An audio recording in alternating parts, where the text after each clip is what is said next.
nous continuons à voir les grandes choses que le Seigneur a rendues disponibles pour notre marche. Et aujourd'hui, nous allons continuer à creuser l'un des grands principes que Dieu a établis,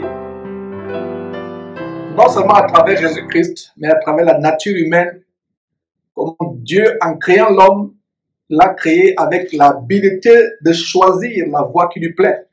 C'est que nous appelons communément le libre arbitre. Dieu a créé l'homme avec le libre arbitre. Il a mis devant lui le bien et le mal.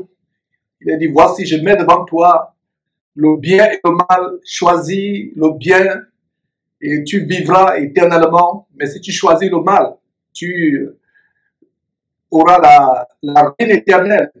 Tu seras persécuté, tu seras puni éternellement. Ce sera un châtiment éternel. Alors, mes frères, c'est une joie de partager ces choses. Et comme je l'ai annoncé, il y a deux voies. C'est un grand défi aujourd'hui de nous amener, nous chrétiens, soit à sortir de la voie de Dieu, soit à rester dans la voie de Dieu. Et beaucoup de chrétiens vont dire, mais Georges, ce thème ne me concerne pas parce que je suis déjà de nouveau, je suis déjà converti, j'ai été baptisé et je parle même ma langue. Donc, ça ne me concerne pas. C'est une très grande erreur. Et comme on va voir, mes frères, on va se rendre compte que beaucoup de soi-disant chrétiens convertis ne sont même pas encore sur la voie. Parce que cette voie a des caractéristiques. C'est une voie sainte, comme nous allons partager ensemble la grande révélation, mes frères et sœurs, d'Ésaïe chapitre 35. Nous allons partager cette révélation ensemble. La voie sainte. Il existe une voie sainte qui a été tracée. Jésus-Christ est cette voie. Comme il est dit en Jean chapitre 14, verset 6, il est dit de lui-même, je suis le chemin, la vie et la vérité. Nul ne vient au Père que par moi. Donc voilà la voie sainte qui a été tracée. Alors, allons, mes frères et sœurs, voir cette grande écriture en Matthieu chapitre 7. Nous allons partager ensemble. Avant de lire Matthieu chapitre 7, j'aimerais insister encore de nouveau que Dieu a créé l'homme avec le libre arbitre.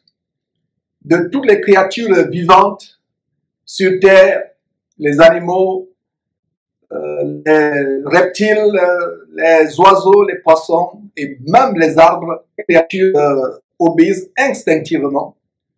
Dieu donne l'ordre à un gros poisson de la vallée Jonas qui se rebellait, qui fuyait devant son ordre d'aller prêcher la parole de Dieu à Ninive, d'aller prêcher la repentance à la ville de Ninive, la ville méchante.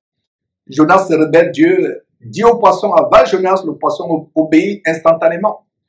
Dieu dit à un ver, toujours dans l'histoire de Jonas, de mordre, de piquer l'arbre pour enseigner une leçon de compassion à Jonas, l'arbre sous lequel Jonas s'abritait de la chaleur. Dieu ordonne à un ver de terre de piquer l'arbre vers les autres êtres humains ont la capacité d'obéir promptement. Donc, je vais dire les autres êtres vivants, excusez-moi, les autres êtres vivants ont la capacité d'obéir promptement à Dieu. Pourquoi ce n'est pas le cas de l'homme?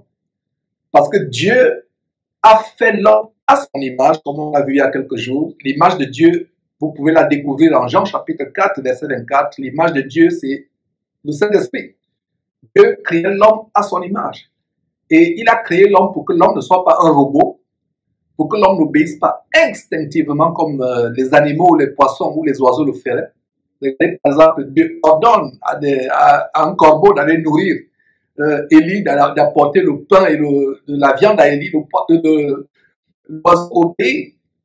Donc voilà ce qui caractérise toutes les autres espèces vivantes, autres que l'homme. Ça veut dire que les espèces obéissent instinctivement, elles n'ont pas le libre arbitre, elles n'ont pas la capacité de raisonner, de réfléchir, de choisir leur voie. L'homme est la seule créature de Dieu qui a cette capacité de choisir, de réfléchir, de raisonner. Et Dieu n'a pas voulu ce genre d'obéissance robotique, ce genre d'obéissance mécanisée. Dieu a voulu une obéissance vraiment libre arbitre. C'est la plus grande obéissance que Dieu recherche. Et quand il créa l'homme avec cette capacité de choisir soit le bien, soit le mal. Et si vous repartez revisiter le livre de Genèse ou alors étudier en profondeur l'étude que nous avons faite verset à verset de Genèse, Dieu a établi l'homme dans le jardin. Il a créé l'homme, il l'a mis dans le jardin qu'il a créé pour que l'homme l'entretienne. Il a donné à l'homme la domination sur toute la terre, sur toutes les mers et même par rapport aux espèces volantes, les oiseaux. Dieu a donné à l'homme le pouvoir, mais ce pouvoir lui a été arraché par Satan. Et Dieu avait donné un seul ordre à Adam, en disant, tu pourras manger de tous les arbres du jardin, mais tu ne mangeras pas de l'arbre de la connaissance du bien et du mal, parce que le jour où tu en mangeras, tu mourras. Dieu n'a pas fait un homme une intelligence robotisée au point où quand l'homme veut se diriger vers l'arbre de la connaissance du bien et du mal, l'arbre défendu, Dieu prend la télécommande et éviter de manger l'arbre. Ou alors quand l'homme veut s'aventurer ou Ève, son épouse, veut s'aventurer vers l'arbre interdit, Dieu appuie sur une télécommande, une chaîne apparaît pour attacher, pour s'accrocher au pied de l'homme et le retirer de la voie. Non, Dieu apprécie une obéissance qui vient d'une intelligence volontaire, délibérée, sans contrôle, sans hypnose. Dieu ne possède pas. Dieu ne contrôle pas. Là où il y a un esprit de contrôle ou de domination, c'est le diable qui est en œuvre. Et nous avons toujours exposé ces fausses églises où les gens, les faux pasteurs, je vais dire les hommes de Satan, au lieu de dire hommes de Dieu, habituons-nous à cette expression désormais, hommes de Satan, amènent les gens à être sous leur domination, à les contrôler, à les manipuler. La plupart des oies des chrétiens mécanisés qui agissent de manière instinctive, ça ne nous surprend pas parce que la plupart sont sous des pouvoirs hypnotiques, des pouvoirs de vaudou, des pouvoirs d'envoûtement, d'ensorcellement. Alors, mes frères, c'en est fait pour cette introduction. Allons voir dans notre sujet. Il y a deux voies. Deux voies. Et d'ailleurs, le Seigneur Jésus parle de ces voies. La voie large et la voie étroite. Allons voir ce verset, mes frères et sœurs. On va l'analyser point par point. Tournez vos Bibles dans l'un des 3 chapitres que je vous ai toujours recommandé dans le livre de Matthieu, si vous voulez avoir le ramassis ou la crème de la crème de tous les merveilleux enseignements du Seigneur Jésus-Christ qui sont dans Matthieu chapitre 5, Matthieu chapitre 6, Matthieu chapitre 7. Vous les lisez en profondeur. Vous allez avoir la substance de tout ce que Jésus a enseigné. Et plaise à Dieu, si on a le temps, nous allons encore revenir sur notre série, tout ce que Jésus a enseigné. On a arrêté, je ne sais pas quelle partie. Et mon ambition par rapport à cette série, c'était d'arriver à 100 parties de tout ce que Jésus a enseigné. Mais si vous voulez savoir tout ce que Jésus a enseigné, je vous recommande, mes frères et sœurs, de lire Matthieu chapitre 3, Matthieu chapitre 5. Aujourd'hui, allons dans Matthieu chapitre 7, où Jésus établit ce grand principe de cette voie. Il y a une voie large, il y a une voie étroite. Et allons dans Matthieu chapitre 7, je suis Matthieu chapitre 7. Lisons à partir du verset 13, on va lire 2 versets 13 et 14. Le Seigneur Jésus, merveilleux, glorieux Fils de Dieu, donne un grand enseignement très brièvement. Qu'est-ce qu'il dit? Matthieu chapitre 7, verset 13. Entrez par la porte étroite. Voilà, la porte étroite. Il y a 2 portes, il y a 2 voies. Vous lisez porte ou voie ou chemin. Choisissez l'expression qui vous plaît. Des fois, Jésus dit je suis le chemin. Des fois, il dit je suis la porte. Des fois, la Bible utilise le mot la voie. Les 2 expressions sont interchangeables. Alors, entrez par la voie étroite, car large est la porte. Spacieux est le chemin, voilà, chemin ou porte, qui mène à la perdition. Hier, on a montré ce fait divers qui défait la chronique à travers l'Afrique et même à travers le monde, dans certains pays, de ce jeune homme à 33 ans qui est décédé bêtement et qui pervertissait la jeunesse africaine avec des musiques voluptueuses, des musiques, je dirais, pornographiques, tellement infâmes. Et c'était l'occasion pour moi, mes frères et sœurs, de donner un message à la jeunesse chrétienne, non seulement aux parents chrétiens, mais à la jeunesse. Et il y a ce verset qui dit dans l'Ecclésiaste, jeune homme, souviens-toi de ton Créateur dans les jours de ta jeunesse, avant que le soleil ne s'obscurcisse. Donc souviens-toi de ton Créateur dans les jours de de ta jeunesse. Et comme cet homme, je reviens encore sur lui brièvement, ce jeune homme, DJ Arafat, dans la correspondance qu'il avait avec sa mère, entre guillemets, pas sa vraie mère, une personne qu'il appelait Mère Camille. Voilà, il dit qu'il a, il a tout le temps d'aller à Dieu. Il ne savait pas qu'il devait mourir quelques heures plus tard. Il dit dans cette conversation qu'il a tout le temps pour aller à Dieu. Il est encore jeune, il aura tout le temps pour aller à Dieu. Il ne savait pas qu'il devait mourir quelques heures plus tard pour prendre la direction du lac de feu et de soufre éternellement. Alors, il y a deux voies, la voie étroite et la voie large. Donc, le Seigneur Jésus dit, entrez, entrez par la porte étroite, car large est la porte, spacieux est le chemin qui mène à la perdition. La perdition ici, c'est la voie d'enfer. Chaque fois que vous lisez perdition dans la Bible, au final, c'est l'enfer éternel qui ne s'éteindra pas. Beaucoup de personnes passent par là. Les gens n'aiment pas l'évangile qui les amène à vaincre le péché, l'évangile qui les amène à crucifier leur chair, à crucifier les passions de la chair, les pulsions de la chair. Les gens aiment plutôt l'évangile qui plaît, ce que j'appelle généralement l'évangile chocolat, l'évangile bonbon. Vous aurez un grand château dans 6 mois, amen. Vous serez riches, amen. Vous serez des leaders, amen. Vous allez prospérer, vous ferez des grandes choses, amen. Voilà. Les gens aiment ce genre d'évangile. Les gens n'aiment pas l'évangile qui consiste à crucifier sa chair sur la croix. L'évangile qui consiste à se repentir de sa vie passée, à fuir le péché, à haïr le péché. C'est un évangile qui fait mal. Nous avons organisé il y a presque 2 ans, en 2017, le séminaire Vaincre le péché à Houston. Ça m'a même surpris qu'il y ait une trentaine de personnes. Je m'attendais à ce qu'il y ait peut-être 5 ou 10 personnes. Mais si c'était le séminaire Percée financière, c'était le séminaire L'envolée financière, comment trouver le meilleur mari, séminaire comment trouver le meilleur mari du monde, la meilleure femme du monde, séminaire comment être un grand homme d'affaires, comment être roi sur terre. La salle aurait été pleine. La salle aurait été pleine et même si on donnait le prix, on mettait le prix à $1000 ou 1000 euros. Ce qui est une aberration parce que l'évangile de Jésus-Christ est gratuit. Il vous donne des évangiles de mort, des évangiles qui mènent à l'enfer. Et d'ailleurs, ils vous font payer la mort, ils vous font payer l'enfer. À l'enfer gratuitement, c'est encore très grave que d'aller en enfer gratuitement. Mais à l'enfer, on vous paye la voie de l'enfer. Mais après de ça, c'est terrible. Donc, il y a 2 voies. La voie, en quoi consiste? Nous allons voir en détail les caractéristiques de la voie droite et la voie étroite. Donc, lisons d'abord ces 2 versets.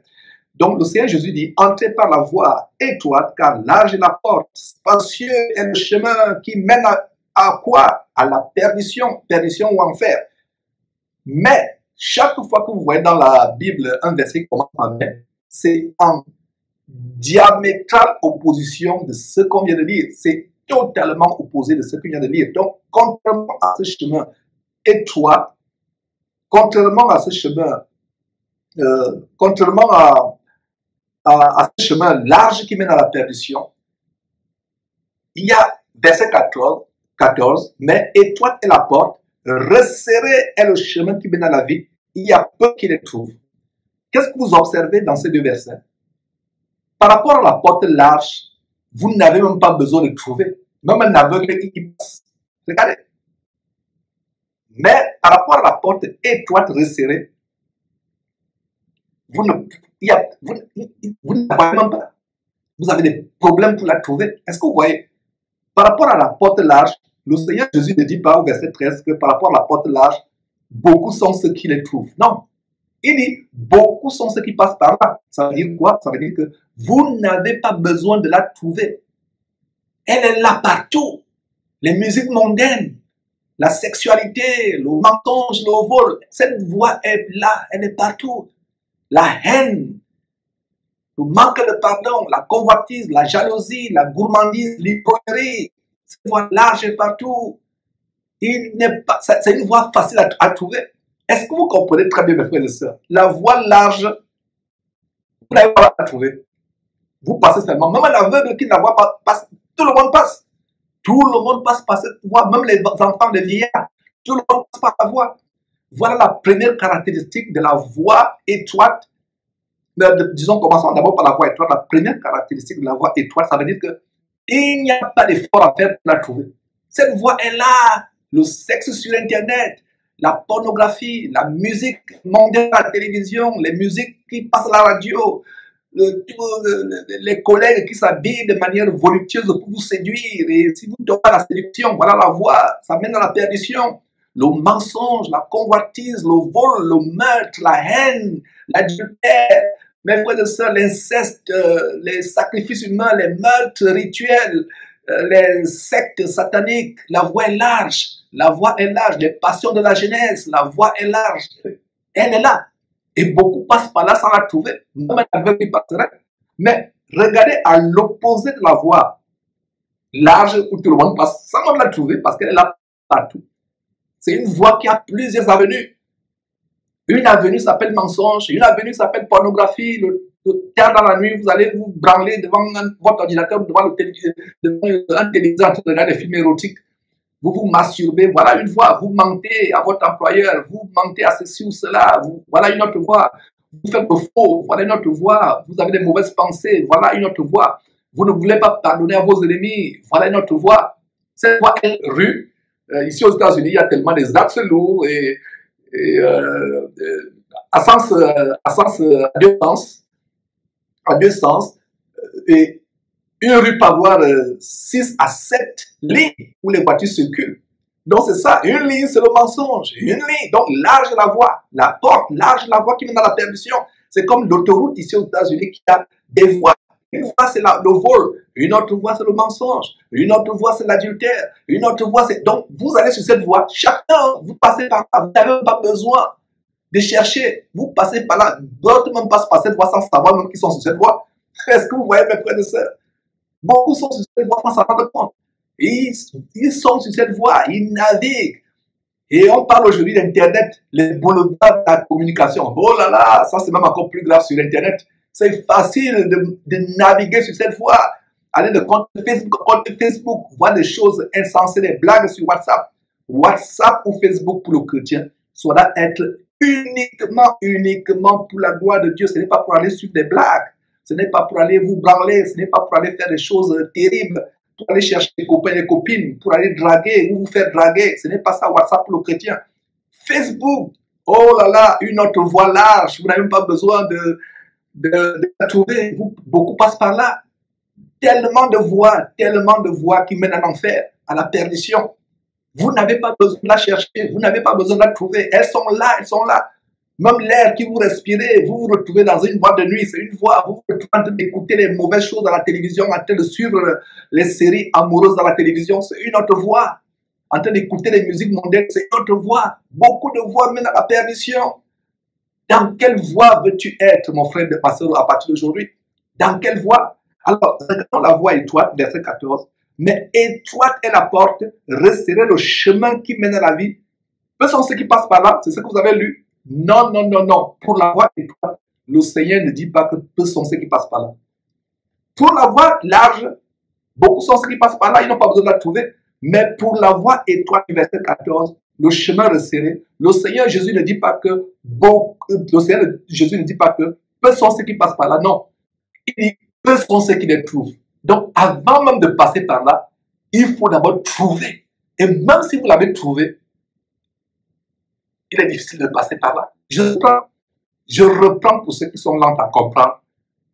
Pour la voie large, vous n'avez pas besoin de la chercher ou de la trouver. Elle est là. Tenue sexy, tenue bling bling, produits cosmétiques pour les femmes qui veulent ressembler aux femmes mondaines qui regardent la télévision. Donc, il y a tellement de voies. Comme on dit, just name it. Donnez tout le nom que vous voulez donner à ces voies. Vous n'avez pas besoin de la trouver, vous n'avez pas besoin de la chercher. Beaucoup sont ceux qui passent par là. Vous n'avez pas besoin de la trouver. Même un aveugle, les yeux bandés, même il y a certaines personnes, les yeux bandés, passent sur cette voie. Mais la voie resserrée, le chemin étroit, c'est difficile à trouver. Et même si vous trouvez, ce n'est pas sûr que vous y passerez. Alors, cette exhortation s'adresse à deux catégories de personnes. Ceux qui n'ont pas encore trouvé cette voie, les non-chrétiens, et ceux qui ont trouvé cette voie, les chrétiens comme vous et moi, mais qui ont des problèmes à y passer. Voilà pourquoi je disais, je souris, parce que je disais au début que beaucoup de chrétiens vont dire que cet enseignement ne me concerne pas. Cet enseignement nous concerne tous. Cet enseignement concerne les non-chrétiens et nous les chrétiens. Par rapport aux non-chrétiens, cet enseignement les amène à trouver, à chercher la voie qui mène au ciel, au paradis. Et cette voie, c'est Jésus-Christ. Maintenant, pour nous chrétiens, qui avons trouvé cette voie, cet enseignement nous encourage à marcher sur cette voie. Marchez-y! Beaucoup ont trouvé cette voie sans y marcher. Beaucoup connaissent le Seigneur Jésus. Beaucoup parmi nous ont confessé le Seigneur Jésus de leur bouche comme leur Seigneur et Sauveur personnel.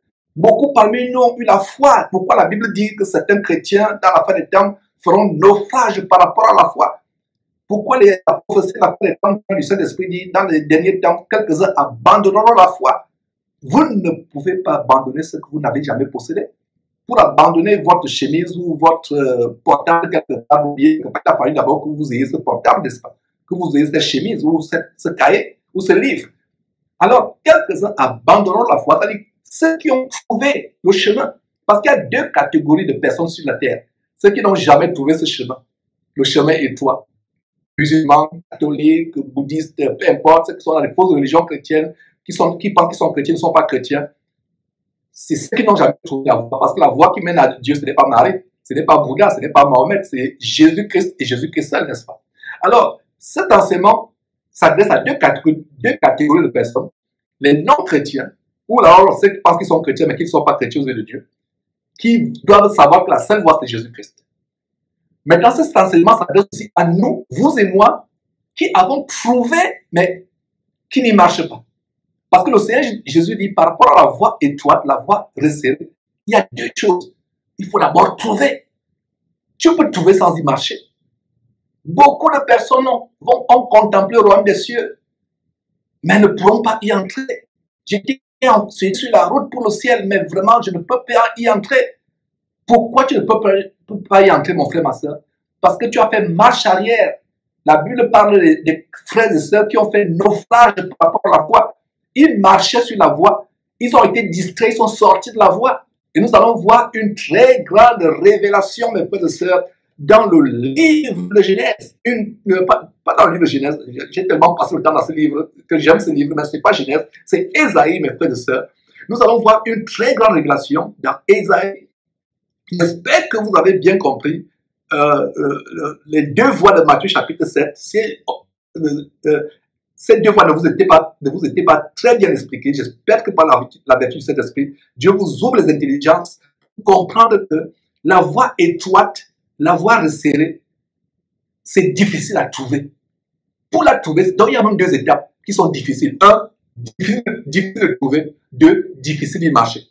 Vous et moi, nous l'avons déjà trouvé. Mais est-ce que ça veut dire que nous marchons sur cette voie constamment? Non! Ne nous leurrons pas. Beaucoup parmi les vrais chrétiens pieux qui aiment le Seigneur, qui ont trouvé cette voie, ont maintenant des problèmes de marcher sur cette voie. À cause de quoi? À cause des soucis. Regardez la parabole du semeur. Les gens qui ont reçu la parole de Dieu, qui ont cru avec zèle, mais les soucis de la vie, les soucis d'argent, les soucis du foyer, du mari, de la femme, des enfants, tous les problèmes de la terre, les soucis, et toute cette parole qui a été semée. Ils ont trouvé la voie saine pour y marcher. Mais les soucis font qu'ils sortent de cette voie. Ce n'est pas parce que vous avez trouvé cette voie que vous allez forcément marcher dessus. Donc, pour la voie étroite, il y a deux grandes difficultés. Un, trouver, c'est difficile de trouver. Combien de personnes sur la Terre? On dit que nous sommes 7 milliards. Combien parmi ces 7 milliards ont véritablement trouvé le Seigneur Jésus-Christ? Et par rapport à ceux qui ont trouvé le Seigneur Jésus-Christ, combien sont ceux qui marchent sur cette voie tous les jours sans y sortir? Même si tu es sorti de cette voie, tu reviens. Mon exhortation aujourd'hui, c'est pour dire, mon frère, ma soeur, même si tu es sorti de cette voie, reviens sur cette voie aujourd'hui.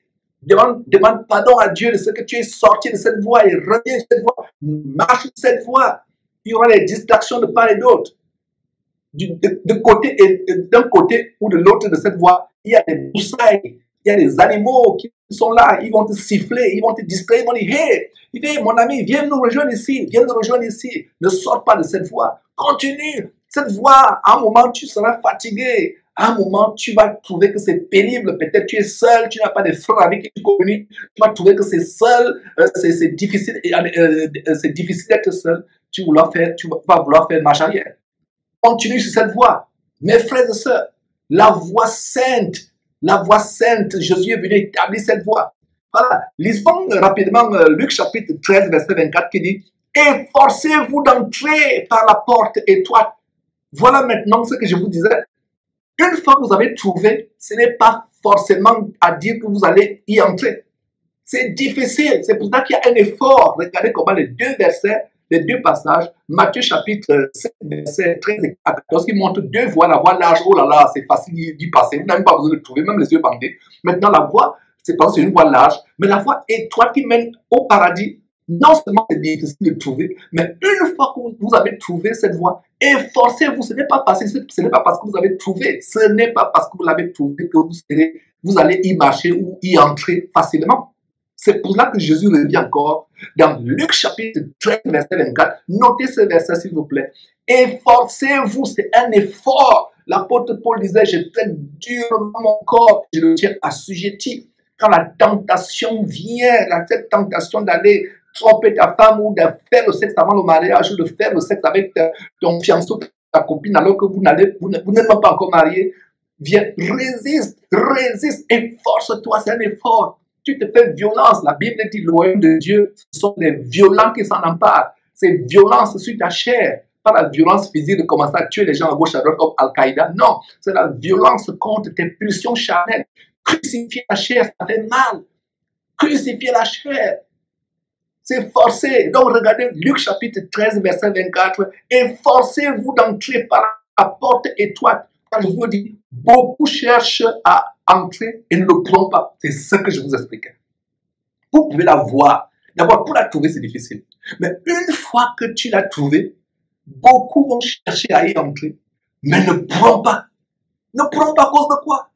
Ils vont se décourager dans leur marche chrétienne. Ils auront des soucis. Ils vont perdre la foi. Efforçons-nous. C'est un effort, mes frères et sœurs. Efforçons-nous. Beaucoup chercheront à y entrer et ne pourront pas, Nous devons nous efforcer, c'est un effort à faire jour après jour, jour après jour, jour après jour. Gardant ces paroles dans notre intelligence. Nous ne nous limitons pas seulement à venir chaque midi partager ces paroles avec Georges et sans les mettre en pratique. Sinon, vous allez commencer à gonfler spirituellement comme les Américains avec le fast-food spirituel. Enfin, pour les Américains, le fast-food physique, mais venir entendre ces choses midi après midi, vous gonflez spirituellement, mais il n'y a pas de force en vous. Il faudrait que vous gonflez spirituellement, mais que cela serve de force, que ce soit une force. Sinon, c'est comme on dit, les poulets, dans 2 semaines, 3 semaines, pour la consommation de masse, et le poulet n'arrive même pas à marcher, parce qu'il est gros, mais il est faible. Nous, chrétiens, soyons gros et soyons forts. Nous n'ingurgitons pas cette nourriture pour la jeter plus tard, pour la parole entre ici, ça sort là, c'est agréable. Quelques temps où on suit avec Georges, 2 minutes, 3 minutes, 30 minutes, 1 heure, c'est bon, il enseigne bien. Il m'exhorte, il m'édifie bien. Alors, quand tu te retrouves seul, tu n'appliques plus ça. Mes frères et sœurs, le Seigneur Jésus dit, entrez par la porte étroite, car, je vous le dis, beaucoup chercheront à y entrer. Je dis beaucoup de ceux qui ont trouvé, parce que pour y entrer, il faut d'abord trouver. Alors, même déjà, c'est difficile. Une fois que vous l'avez trouvé, maintenant, pour y entrer, c'est difficile. Et les gens les plus misérables en enfer, mes frères, je voudrais vous dire ceci. Les gens les plus misérables en enfer, c'est les gens qui ont trouvé cette voie, mais qui n'ont pas eu la force d'y entrer. Ceux qui ne pensaient même pas que cette voie existait, c'est-à-dire qui marchaient sur la voie large, qui n'avaient jamais entendu parler de la voie étroite, qui n'avaient jamais entendu parler de Jésus-Christ, qui est la voie étroite, ils vont souffrir, mais la souffrance sera ceux qui ont entendu, qui ont vu cette voie, qui l'ont trouvée, mais qui ne sont pas efforcés, comme Luc chapitre 13, verset 24 nous exhorte, qui ne sont pas efforcés d'y entrer. Alors terminons par cette grande révélation, mes frères et sœurs, et la beauté de cette émission, c'est que chaque fois que nous y venons, il y a des grandes révélations bibliques. Nous allons en détail dans les versets. Alors, mes frères et sœurs, je souris parce que j'ai une très grande joie de vous partager les grandes révélations d'Ésaïe chapitre 35. Et Ésaïe, c'est un des je dirais 5 évangiles dans la Bible. Vous allez dire, mais Georges, qu'est-ce que tu veux dire là? Il n'y a pas 5 évangiles dans la Bible. Je sais. Il y a Matthieu, Marc, Luc et Jean. Mais Ésaïe, c'est l'ancêtre de ces évangiles, de tous ces évangiles-là. Et c'est pour ça qu'il dit que c'est le 4e évangile. Alors, dans Ésaïe, chapitre 35, qui est le premier évangile, avant Jean, avant Matthieu, avant les autres évangélistes, le prophète Ésaïe, par anticipation des siècles avant la venue de Jésus-Christ sur terre, a déjà annoncé cette voie. Et le livre d'Ésaïe parle beaucoup de Jésus-Christ, si vous ne le savez pas. Beaucoup de Jésus-Christ, allait d'ailleurs dire la figure de Jésus-Christ dans Ésaïe 53, il n'avait rien pour attirer les regards, mais il a été mêlé au sacrifice comme un agneau muet qui ouvre la bouche. C'est pour nos péchés qu'il est mort, c'est pour nos meurtrissures, c'est pour nos péchés qu'il est mort, c'est par ces meurtrissures que nous sommes guéris. Alors, mes frères, Ésaïe chapitre ce chapitre nous donne une très belle image de ce monde chaotique, ténébreux, pervers. Le chapitre 35 d'Ésaïe nous donne une parfaite image de ce monde dans lequel vous et moi nous vivons. Un monde pervers, chaotique, ténébreux. Un monde chaotique, un monde terrible, mes frères et sœurs. Donc, regardez, mes frères et sœurs, ce qui se passe. Alors, lisons Ésaïe. Retenez très bien, mes frères et sœurs, que Ésaïe, c'est la figure de ce monde noir, corrompu, ténébreux, mais à travers ce monde, il y a quoi? Il y a une voie tracée. Donc, Ésaïe annonçait déjà cette voie. Oh, mes frères et sœurs, la parole de Dieu merveilleuse. Donc, Ésaïe 35.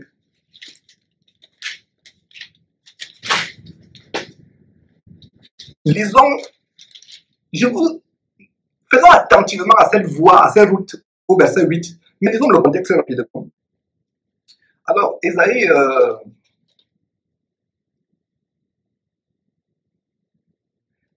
on peut lire à partir du verset, lisons tout le contexte pour bien comprendre. Lisons à partir du verset 1 rapidement. Le désert et le pays aride se réjouiront. Regardez, aride, c'est qu'il y a le soleil là-bas, c'est aride. La solitude s'égaira et fleurira comme un narcisse. Verset 2, elle se couvrira de fleurs et tressaillira de joie, avec chant d'allégresse et cris de triomphe. La gloire du Liban lui sera donnée, la magnificence du Carmel et de Saron. Ils verront la gloire de l'Éternel. Fortifier les mains languissantes, voilà. Ça rejoint quoi?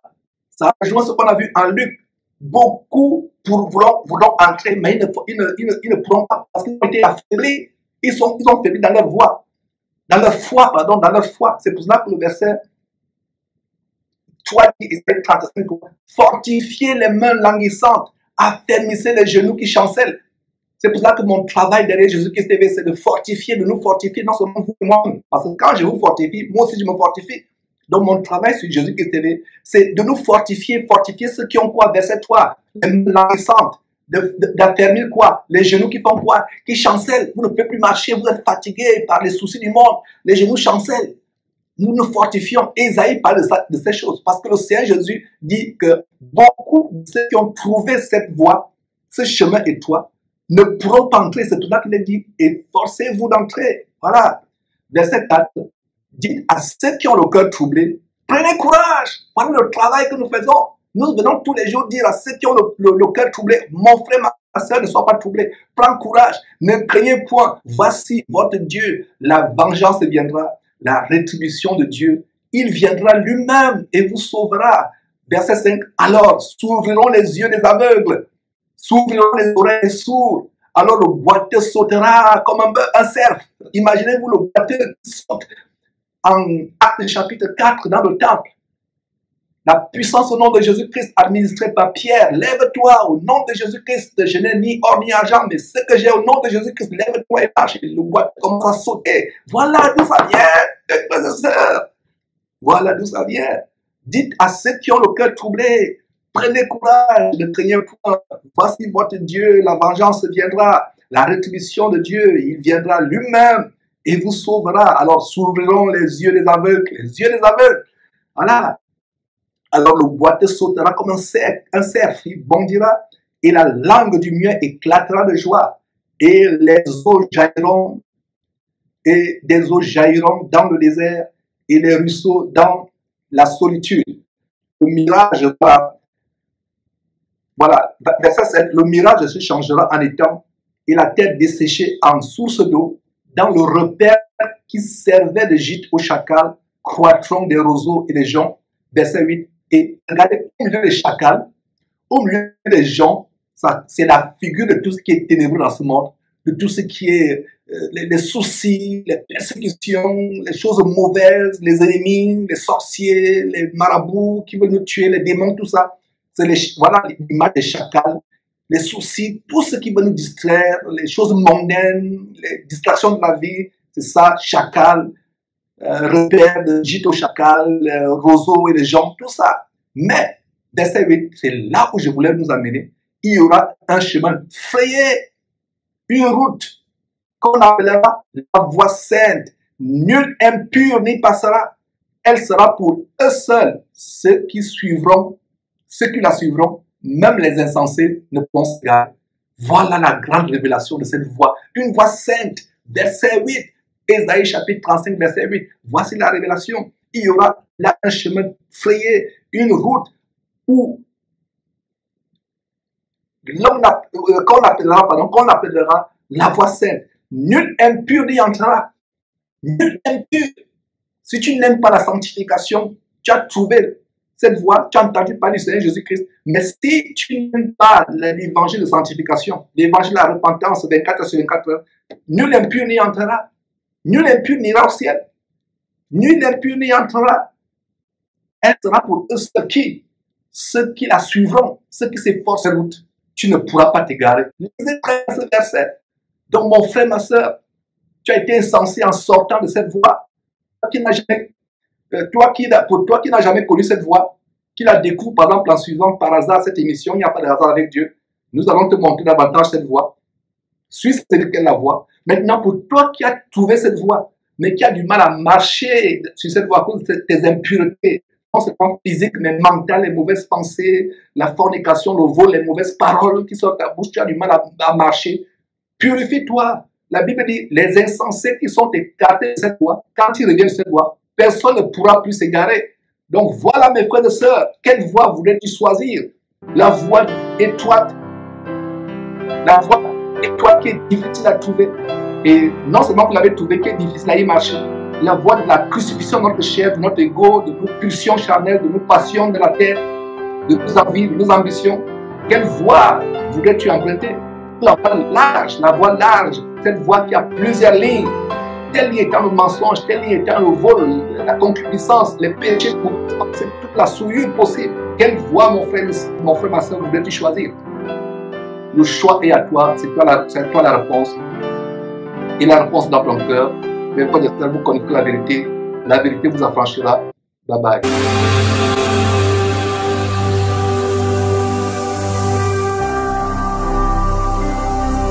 Jésus-Christ TV,